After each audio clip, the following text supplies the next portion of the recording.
Good morning and welcome to Mzansi Edge Talks. Now, as you all know, Kingsley and team are distributing high-quality Wordworks early learning materials along the Mzansi Edge journey. To all at Do More, greetings. 19,000 meals worth of nutritional porridge being distributed here today to the most needy, against the list of mothers and mothers with small children. This wonderful piece of work, Solari's Pass. Couldn't do it without you. Thank you. Today we are talking about the state of early literacy in South Africa pre and post COVID-19 with long-term partner Shelley O'Carroll, who is the director of Wordworks South Africa. Shelley, welcome and thank you for joining us. Why is language so important in the early years, and when do children actually start learning language? Cara, I think of all the skills we build in the early years, language is one of the most critical. It's the bedrock for all later learning, really. And really, we know that children who begin school with good oral language skills are the ones who go on to learn to read and write more successfully. They do better in comprehension tests at school. And really, this isn't something that they start learning when they begin school, formal schooling. So your question of when do they start learning this, we know that right from pregnancy, when mothers talk to their babies, when mothers have a healthy lifestyle, their babies' brains are growing. And from birth, that relationship with the primary caregiver and caregivers in their environment really is the foundation for all later learning. So when parents and caregivers speak to babies, they make eye contact, they sing with babies, right from the very, very first days of their lives, brain cells are growing and neural pathways are being wired for language learning. And as children and babies start babbling, as they start saying their first few words, the way we respond to them in loving ways and responsive ways really encourages them to babble and say more words. And so we start a cycle of really productive language learning. And so I think really our message our learning over the last few years has really been that we've always known we have to feed babies and young children for their bodies to grow, but actually they need nourishment for their brains to grow as well.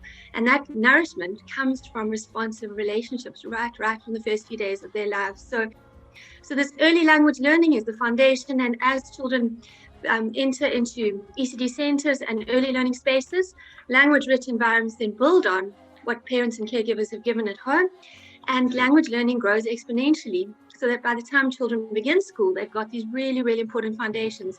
And those are the children who are really going to be the ones who learn to read and write successfully. How are young children doing in terms of literacy in South Africa?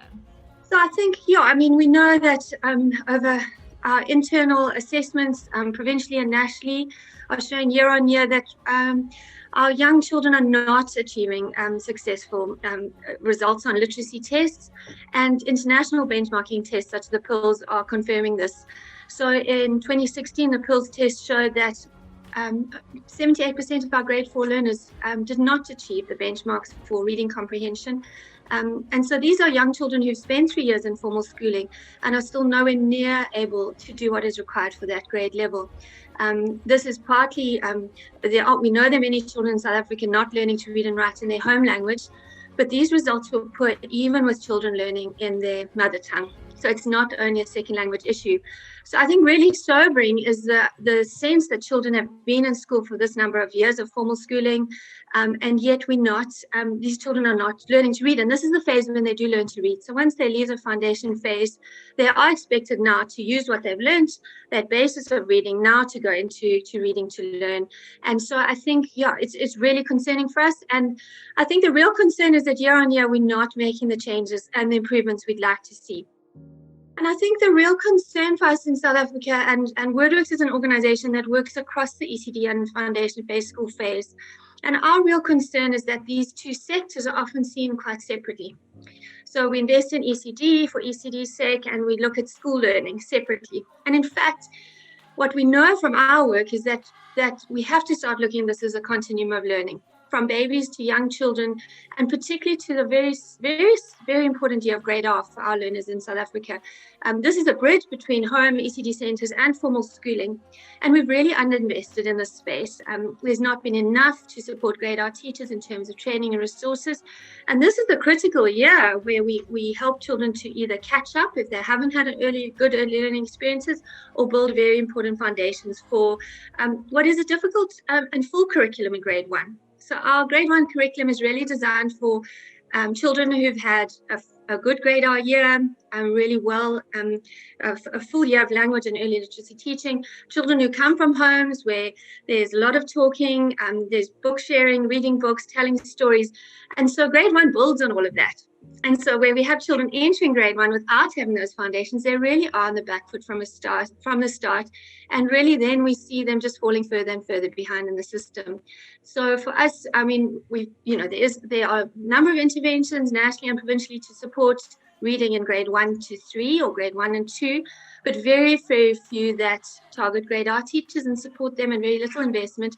And then really, even more importantly, not thinking what is happening in the ECD space, which we know has really, really been hard hit by COVID.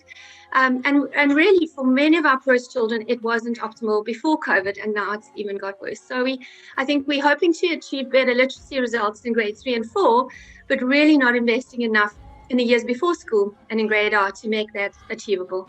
I think it's about investing early, but it's not only about building ECD centres. It's about the quality of learning happening there. And it's not only about centre-based learning, it's about what's happening in homes. So we've really got to look at and obviously we have huge priorities in terms of feeding children, of having them in safe environments. So those are really, really important steps to get right, but we've got to take it further than that. We've got to ensure that ECD practitioners and teachers are well trained, that they have the resources they need so that they can provide these optimal learning environments for our young children.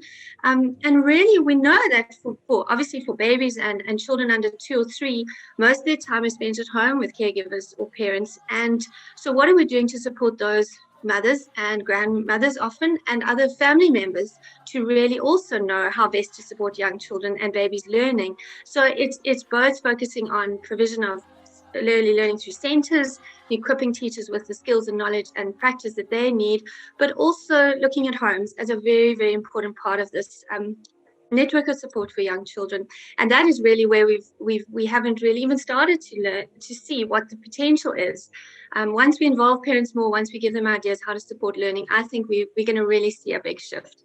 And we're not talking about expensive toys, and we're not saying parents need to be that literate themselves even. We know that many parents have limited literacy levels themselves. Their schooling perhaps wasn't of the best quality, but they can still offer so much in terms of providing those early learning foundations for their young children. And to say to families, really, this is about simple things which you may not feel are going to make the world of difference, but spending time talking to young children, listening to them, asking and answering questions, explaining what you're doing, explaining the meanings of words as you're doing things in your everyday lives. It's about creating routines such as storytelling, if possible reading books, but otherwise listening to stories as well. It's about encouraging play and play in your home with things that are in the environment. Pretend play has been shown to be really important for children's language learning.